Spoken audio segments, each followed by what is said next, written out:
reka mpere ku bibazo by'akarere turimo. Muzi ibibazo tumaranye iminsi imyaka bijyanye n'abaturanyi bo muri Kongo, ndetse rimwe na rimwe hakajyamo ibijyanye n'abaturanyi b'amajyepfo mu Burundi, kubera ko bahisemo kuba ubundi uko nari mbizi mu mateka Abanyarwanda n'Abarundi babita ko ari impanga. Ubundi ni impanga. We are supposed to be twins literally. Ariko Abarundi bo bahisemo kuvuga ngo no, ntabwo tugishaka mwebwe ko tuba impanga, turashaka kuba impanga n'Abanyekongo. Okay, nta kibazo mfitanye nabyo. Niba umuntu afite guhitamo uwavukana nawe cyangwa wabana nawe impanga, ibyo ntacyo nabikorera yewe, urabyemera. Ariko uko kuba impanga cyane cyane kurimo politike mbi, politike yo kwiyanga no kwanga abandi, ibyo bakabihuriraho. Ibi ndabivuga ntabwo ari ibanga, kuko ubwabo barabyivugira abayobozi b'ibyo bihugu. Nta kintu gishya nahimbye, ntacyo ndi buvuge gishaka abantu gukurikirana ngo ariko ibyo yavuze nibyo, cyangwa niba ushaka kumenya ko ari byo, jya utega amatwi wumve ibyo bakubwira bo ubwabo. Ntabwo rero twajya gushakisha ahandi.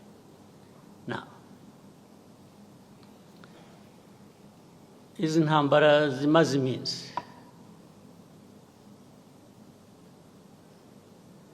icyambere nagira ngo rwose mbisubiremo mbivugire aha, mwumva uzi ko wumva ko nshobora no kuba mbeshya ampakanye, rwose ndishimana ntagira umupaka. Tubivuze kenshi, tubibwiye abantu benshi, barabizi ntibabihakana, ariko bakabivaho bakajya ku bindi. Iyi ntambara yo muri Kongo mureba ntabwo yatangijwe n'u Rwanda, ntabwo yaturutse mu Rwanda.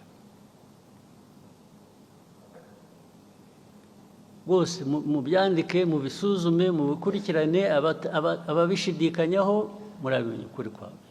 Intambara yaturutse ahandi, ntabwo yaturutse hano mu Rwanda.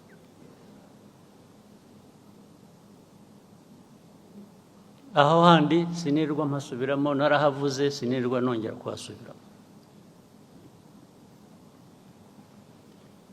Yaturutse kuri Kongo, ariko ituruka n'ahandi.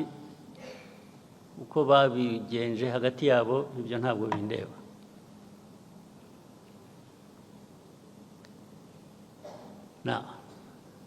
Ariko muri Kongo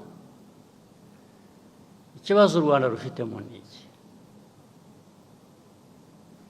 Ikibazo u Rwanda rufite muri Kongo kijyanye n'interahamwe ziri hariya na politiki na ideology ishingiye kuri genocide, kandi bigahora iteka batunga u Rwanda urutoki ngo turaje tubagenze nk'uko twabagenje ubushize. Ubushize murabuzi ko byabaye, ubushize murakuzi.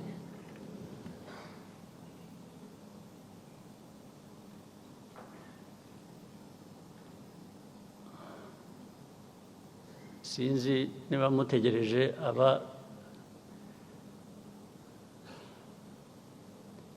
ubushize abo bwahitanye kuba aribo babyivugira.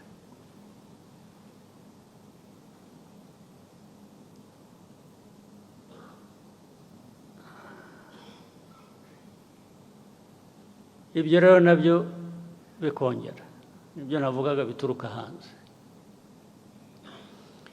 bikaba ko turi muri Congo gushaka amabuye y'agaciro ko aricyo gituma dufitanye ibibazo na Congo bikaba ko u Rwanda rwacu ari rutoya dushaka kujya muri Congo kugira ngo turwagure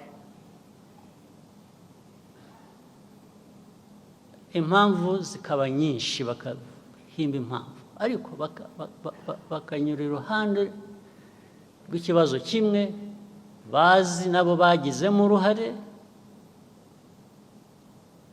kijyanye n'interahamwe ziri hariya muri Congo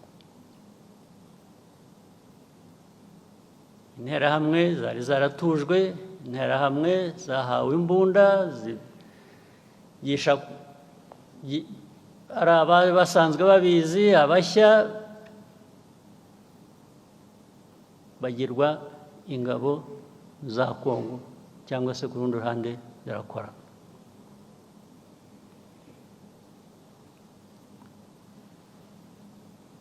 Loni UN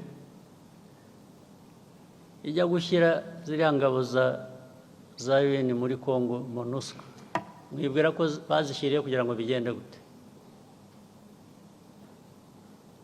kuki barinze gushyirayo ingabo za Loni muri Congo ariko kugeza n'ubu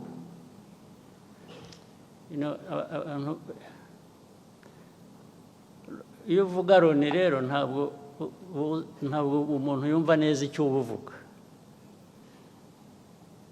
cyangwa iyo uvuga international community whether UN or international community they more or less add up to nothing because the UN is everybody but at the same time it is nobody. The international community is all of us but actually it is none of us when it comes to some of these problems. So you don't know who to hold responsible. Who is supposed to be held responsible? In the end, the convenient path is to find a culprit, to find somebody who is responsible, and that becomes Rwanda.